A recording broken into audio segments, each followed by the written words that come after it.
Sir ఇప్పుడు మనం ఈ టాపిక్ గురించి మాట్లాడుతూ అమృత ప్రణయ్ గురించి మాట్లాడుతున్నాండి. ఇది మొత్తం జరిగింది ఒక 2016 ఒక 5-6 సంవత్సరాలు 18 జరిగింది. సో ఆ శిక్ష అనేది లేట్ అయిందంటారా? ఎందుకంటే ఆ శిక్ష లేట్ పడడం వల్ల వాళ్ళు కూడా కొద్దిగా అందరూ కలవడం జరిగింది. సో దాని మీద మీరు ఏమంటారండి? అంటే నేనేమంటున్నానంటే శిక్ష లేట్ అయ్యిందని అంటానికి లేదు.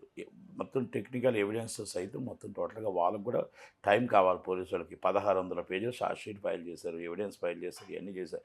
నేను అయిపోయిన తర్వాత కూడా నేను మళ్ళీ నల్గొండ వెళ్ళాను.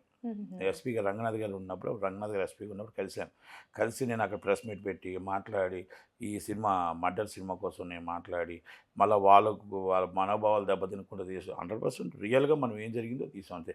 జడ్జిమెంట్ ఇవ్వడానికి మనం కాదు. Judgment is court.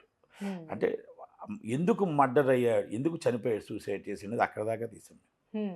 ఎందుకు తీవాల్సి వచ్చింది అంటే ఒక అమ్మాయి తొందరపాటు తండ్రిని కోల్పోయింది, ఒక అమ్మాయి తొందరపాటు భర్తను కోల్పోయింది, ఒక అమ్మాయి తొందరపాటు కొడుకుని కని కొడుకు తండ్రికి కోల్పోయింది, తల్లికి భర్త కోల్పోయాడు. అంటే వాళ్ళ తండ్రిని కోల్పోయి తల్లి భర్తను కోల్పోయింది. అంటే ఒక అమ్మాయి తొందరపాటు వల్ల ఇన్ని జీవితాలు నాశనం అయిపోయాయి. ఇప్పుడు బాలస్వామి గారికి కొడుకు లేని లోటు బాధ ఎనలేని ఉంటుంది. దాంట్లో మనం అది మనం తెచ్చి పెట్టలేనిది. అమ్మాయి నేను ఎందుకు అమ్మాయి తొందరపాటు అంటున్నానంటే అబ్బాయి తొందరపాటు అవ్వచ్చు. దీంట్లో అబ్బాయి తాలూకును కూడా తండ్రిని ఒప్పించి ఓపిక పట్టి, అంటే నేను నాట్ ఓన్లీ ఏదైనా సరే అబ్బాయి ఒప్పించి మాట్లాడి ఈ తెగింపులు ఈ గట్టి గంభీరం ఆ తండ్రి మీద చూపించి ఆ అబ్బాయి తండ్రి మీద చూపించి వీళ్ళందరూ కలిపి పెళ్లి చేసుకుంటే అన్యోన్యంగా ఎంత బాగుంటుంది. ఈరోజు కలిశారు. ఆ బాబాయ్ జైలుకి వెళ్ళిపోయాడు. ఇప్పుడు వాళ్ళ తల్లి బాధపడుతూ వాళ్ళ పిల్ల బాధపడుతూ మాకు ఆ అమ్మాయి వల్ల నాశనం అయిపోయింది మా కుటుంబం, మా నాన్న జైలుకి అన్యాయంగా వెళ్ళిపోయాడు అని ఆమె బాధపడుతుంది. ఒక సుపారీ తీసుకున్నందుకు వాళ్ళు మొత్తం టోటల్గా వాళ్ళ ఫ్యామిలీ ఉరిశిక్ష పడి వాళ్ళు రోడ్డు మీద పడిపోయారు. ఇప్పుడు దాకా వాళ్ళు జైల్లోనే ఉన్నారు. అంటే ఎన్ని కుటుంబాలు రోడ్డు మీద పడ్డాయో మీ ఆవేశాల వల్ల. మీరు ఈరోజు ఒక చిన్న ఆవేశం వల్ల ఏం సుఖపడుతున్నారో అడుగుతా. చంపడానికి ఆయన సుపారీ ఇచ్చాడు, చంపారు మీరు. చంపిన వాళ్ళు జైల్లో ఉన్నారు ఒక 2 రోజులు లేట్లో. చంపించిన వాళ్ళు జైల్లో ఉండి చనిపోయారు. ఏం సాధించారు దీంట్లో? ఏం జీవితం సాధించారు? లైఫ్. ఇదంటే ఇది ఒక కనువింపు కావాలి అందరికీ కూడా. ఎందుకంటే శిక్ష అనేది మనం తప్పు చేస్తే శిక్ష పడుతుంది. ఎంతోమంది అక్రమ సంబంధం వల్ల ఎంతోమందిని చంపేస్తున్నారు. ఆ క్షణం కోసం ఆలోచిస్తున్నారు. కానీ మనం ఏదైతే సుఖపడదాం అనుకుంటున్నామో ఆ సుఖపడదాం అనుకుంటుంది మనం జైలుకి వెళ్తున్నామని ఎందుకు ఆలోచించట్లే? ఇప్పుడు ఇక్కడ నిన్నేదో చూశాను, ఒక అక్కని చంపేశారు, తల్లిని చంపేశారు, ప్రియుడు దొరికిపోయాడు, ఆ అమ్మాయి జైలుకి వెళ్ళిపోయింది. ఏం ఉపయోగం? ఆ తల్లి ప్రాణం పోయింది, ఇంకొక ఆమె ప్రాణం పోయి, ఇద్దరు అక్క చెల్లి ప్రాణం పోయాయి. నీ అక్కే కదా, నీ తల్లే కదా. మరి నీవేం సాధించావు? జైల్లో చెప్పకూడదు తింటున్నావు. నువ్వు ప్రేమించిన వాడు చెప్పకూడదు తింటున్నాడు. ఒక పక్క. అంటే దీంట్లో ఏం కనపడుతుంది? నువ్వు ఆవేశంలో కొట్టుకుంటున్నారు, ఆవేశంలో ఒక ప్రాణం పోతే జైలుకి వెళ్తున్నావు. ఆ ప్రాణం పోయేవాడి ఫ్యామిలీ ఎంత బాధపడుతుందో నువ్వు జైలుకి వెళ్తే నీ ఫ్యామిలీ అంతే బాధపడుతుంది. అంటే ఇది నష్టం 2 ఫ్యామిలీస్కి, 2 కుటుంబాలకి. అది గుర్తుపెట్టుకోవాలి ఫస్ట్. ఈ ఆవేశం, ఒక గంట ఆవేశం తగ్గించుకుంటే. ఈరోజు మీరు లా ఉంది, చట్టం ఉంది, చట్టం లా ప్రకారం మనం పోరాడండి, ఫైట్ చేయండి, ప్రయత్నం చేయండి. రౌడీజం అనేది కరెక్ట్ కాదు.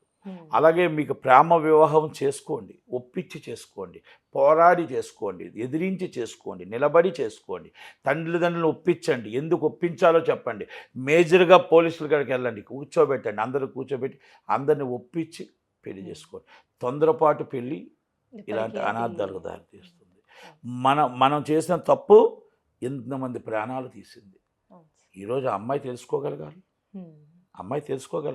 ఆ అమ్మాయి ఏం సాధించింది? ఈరోజు కన్నీళ్ళు మిగిలాయి తప్ప ఏం సాధించింది? 7 కుటుంబాల్లో కన్నీళ్ళు మిగిల్చింది. సాధించాను అనుకుంటే తండ్రి పోయాడు, సాధించాను అనుకుంటే భర్త పోయాడు, సాధించాననుకుంటే కొడుక్కి తండ్రి లేకుండా పోయాడు, సాధించాననుకుంటే తల్లి బాధ, సాధించాననుకుంటే బాబాయ్ వాళ్ళు ఇంట్లో కుటుంబాలన్నీ మనం వెలవేసాయి, అంటే కుటుంబం మొత్తం రోడ్డు మీద పడిపోయింది.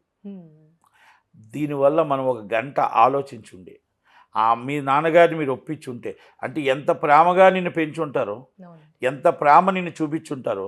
22 సంవత్సరాలు నిన్ను పెంచిన ప్రేమ ఒక్క సంవత్సరం నీ ప్రేమతో నీ తండ్రి ద్వేషం అయిపోయాడా, నీ తండ్రి దొంగ అయిపోయాడా, నీ తండ్రి తల్లికి చెప్పలేకపోయావా? 22 సంవత్సరాలు గారాభంగా పెంచబట్టే కదా నువ్వు ఎవరినో ఒక లవ్ చేసుకోగలిగావు. అందుకని ప్రతి ఆడపిల్ల ఆలోచించవలసిన విషయం, ప్రతి మగపిల్లడు లవ్ తప్పు కాదు, ప్రేమించడం తప్పు కాదు, ఒప్పించాలి. ఒప్పించి వాళ్ళకి ఎక్స్ప్లెయిన్ చేయండి. అవతలవాసి అబ్బాయి ఎలాంటి వాడు, ఓపు పట్టండి. అబ్బాయి నిజంగా కరెక్ట్గా నేను లవ్ చేస్తున్నాడంటే ఓపు పడతాడు, తొందరపాటు పడ్డు. నీ ఆస్తి కోసం చూస్తున్నాడా, అబ్బాయి నీ ప్రేమ కోసం చూస్తున్నాడా? నీ అమ్మాయి కూడా నీ ఆస్తి కోసం చూస్తుందా, నీ ఆ ప్రేమ కోసం చూస్తుందా? ఓపికతో 2 కుటుంబాలు ఒప్పించి చేయాలి. ప్రేమ అనేది నేను తప్పని చెప్పట్లే, ప్రేమించడం తప్పని చెప్పట్లే, కానీ 2 కుటుంబాలను ఒప్పించి చేయాలని మాట నేను చెప్తున్నాను. అది ఒప్పించుకోకపోతే ఇలాంటి అనార్థాలు జరుగుతాయి. ఈ అనార్థాల్లో మనం నష్టపోయేదే కానీ లాభం ఉండదు. ఇవాళ కాకపోయినా రేపైనా నీ కూతురు కాకపోదు. మీరు చనిపోయారు, మీ కూతురు మీ ఇంటికాడికి వచ్చింది. ఆయన చనిపోయాడు, ఆమె అనవసరంగా వాళ్ళ కుటుంబాన్ని బాధ పెట్టారు. మీకు ఏ కుటుంబాలు చక్కగా ఉన్నాయి, సంతోషంగా ఉన్నాయి పాపం? ఇది ఒక్కసారి ప్రతి ఒక్క ఆడపిల్ల తండ్రి ఆలోచించాలి, ప్రతి ఒక్క ఆడపిల్ల ఆలోచించాలా, ప్రతి ఒక్క మగపిల్ల తండ్రి ఆలోచించాలా, తల్లి ఆలోచించాలా, ఆ మగపిల్లడు కూడా ఆలోచించాలా. అంటే ఈ తప్పులు మనం ఒక తప్పు చేస్తే ఎక్కడ ఉంటుంది అనేది. ఇంకా కొంతమంది మైండ్ సెట్ ఎలా ఉంటుందంటే చెప్పినా కూడా ఒప్పుకోరు, అర్థం చేసుకోరు అని అనుకొని ఇలా స్టెప్ కూడా వేస్తున్నారు సార్. ఓకే అమ్మా, నేను పెంచినప్పుడు నీకు తెలియదా తల్లిదండ్రుల మనస్తత్వం ఏంటో? నేను 25 సంవత్సరాలు, 23 సంవత్సరాలు, 24 సంవత్సరాలు నేను పెంచినప్పుడు నీకు తెలియదా తల్లిదండ్రుల మనస్తత్వం ఏంటో? ఆ రోజు నువ్వు గారాభంగా పెరిగావు కదా, కొడుకవని కూతురవని, ఒప్పుకోరు అని ఎలాగంటావు? 25 సంవత్సరాలు నువ్వు ఒప్పించి నిన్ను ఒప్పించి నువ్వు వాళ్ళని ఒప్పించి మొత్తం పెళ్లి దాకా వచ్చేటప్పుడు ఆ పెళ్లి కాడే ఎందుకు ఒప్పుకోరంటారు? నాకు ఒక మాట చెప్పండి. ఒక యుగం వేరు, ఒక నాటి వేరు. ఇప్పుడు సోషల్ మీడియా యాక్టివ్ అయింది, ఇప్పుడు మొత్తం టోటల్గా టెక్నాలజీ పెరిగింది. ఇప్పుడు మొత్తం టోటల్గా ఇప్పుడున్న ఆడపిల్లలు మగపిల్లలు వాళ్ళ మాటకి వాళ్ళ ఆలోచనలకి మా టైంలో లేనట్టు లేదు. ఇప్పుడు ప్రతిదీ కూడా డైరెక్ట్గా ఫేస్ టు ఫేస్ తల్లిదండ్రులతో మాట్లాడే రైట్ వచ్చింది. మీ మాట లేనిదే పెళ్లి చేసే రైట్ ఎవరికి లేదు. మిమ్మల్ని ఈరోజు మీరు పెళ్లిపేటల మీద కూర్చొని మీరు ఏం చెప్తే పెళ్లి కొడుకు ముఖం చూడకుండా పెళ్లి చేసుకునే రోజులు ఉన్నాయా? అది ఉన్నాయి, లేవు కదా. పెళ్లి కొడుకు పెళ్లి కూతురు ఇష్టం లేకుండా చేసుకునే రోజులు ఉన్నాయా? లేవు. ఆ రోజుల్లో పెళ్లి కూతురుని కూడా పెళ్లి పీఠాల మీద తాళి కట్టినప్పుడు కూడా చూపించే రోజులు లేవు ఆ రోజుల్లో. మరి ఆ రోజుల్లో కుటుంబం మరి 100 సంవత్సరాలు, 90 సంవత్సరాలు, 80 సంవత్సరాలు కుటుంబాలు బతుకుతున్నాయంటే, బాగున్నాయంటే, మరి ఇప్పుడు ఎందుకు 90% విడాకులకు వెళ్తున్నారు, 90% ఈగోలకు వెళ్తున్నారు? ఇవన్నీ ఒక్కసారి ఆలోచించుకోవాలి, ఇప్పుడున్న జనరేషన్ ఆలోచించుకోవాలి. అంటే ఇక్కడ 2 విషయాలు ఉన్నాయి. నేను సంపాదిస్తున్నాను, నువ్వు సంపాదిస్తున్నావు. నేను ఎందుకు పని చేయాలా, నువ్వెందుకు పని చేయాలా? నేను పని చేస్తే నేను గిన్నెలతో అవుతే నువ్వు వంటలతో, అంటే నువ్వు మళ్ళీ బట్టలు ఉతుకు, ఆ పరిస్థితికి వచ్చారు. ఫ్రాంక్గా చెప్తున్నా, అది కాదు. ఒకప్పుడు భార్య హౌస్ వైఫ్, భర్త కష్టపడేవాడు. ఇప్పుడు ఇద్దరు కష్టపడతాం కానీ కుటుంబం వెళ్ళదు. ఆ కుటుంబం వెళ్ళాలి, రేపు మన పుట్టబోయే పిల్లలకు మా నాన్నగారు ఇచ్చిన ఆస్తి కాకుండా మనం ఎంత ఆస్తి ఇవ్వాలి అనేది మనం అనుకుంటే మనం ఇద్దరం వెళ్ళాలి. ఆ ఇద్దరు కలిసి ఉండాలి, ఇద్దరు కలిసి మాట్లాడాలి. ఇక్కడ ఎక్కడో మనస్పర్ధలు వస్తాయి. ఇక్కడ ఈ మనస్పర్ధలు మన జాబ్ దగ్గర ఎక్కడో అట్రాక్ట్ అవుతారు. అట్రాక్ట్ అయ్యి ఇక్కడ డిఫరెన్సెస్ వస్తాయి. అంటే సో మెనీ ఈజ్ పీపుల్స్. ఆ డిఫరెన్సెస్ని మనం ఒక ఆలోచించాలి. మన లైఫ్ ఏంటి, మన జీవితం ఏంటి. ఇప్పుడు ఇలాంటి ప్రణతి గారి ఫ్యామిలీ ఎలాగైపోయింది, ఇలాంటివన్నీ కూడా మనం ఒక్కసారి ఆలోచించుకుంటే మన చేతుల్లోనే ఉంటుంది మంది.